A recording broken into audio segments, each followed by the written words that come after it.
ہم کریں گے ہر مظلوم کی حمایت۔ السلام علیکم، میں ہوں حرین فاطمہ اور آپ دیکھ رہے ہیں حمایتی نیوز HD چینل۔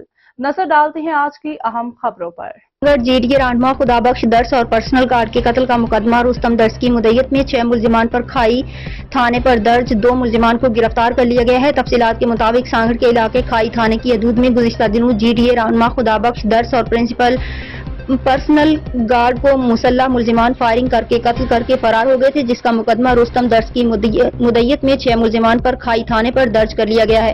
پولیس کا کہنا ہے کہ رستم درس کی مدعیت میں 6 ملزمان پر مقدمہ درج کیا گیا ہے۔ قتل کے مقدمے میں علی حسن مری اور اس کے 2 بیٹے فیض محمد اور گل محمد اور 3 دیگر صحبت مری شیرو، مری کنڈو مری کے نام شامل ہیں، جبکہ پولیس کا کہنا ہے کہ قتل کے مقدمے میں نامزد ملزمان میں سے 2 ملزمان صحبت مری اور گل محمد مری کو گرفتار کر لیا گیا، جبکہ 4 ملزمان کی گرفتاری کے لیے پولیس کی کوششیں جاری ہیں۔